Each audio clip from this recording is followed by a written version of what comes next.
Prindërit, kur i dëgjojnë ankesat e fëmijëve, shpeshherë hutohen dhe nuk e kuptojnë që ato janë vetëm dhimbje emocionale.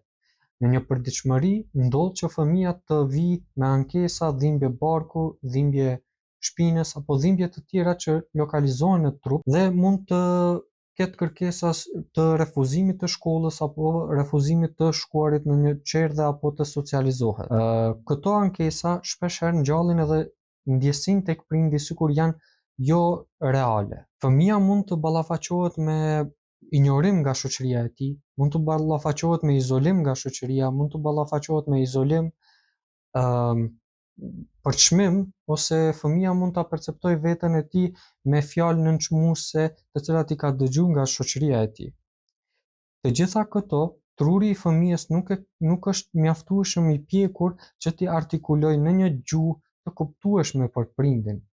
Andaj, fëmia fillon të somatizojë dhimbjet e tij dhe të flasë nëpërmjet trupit të tij.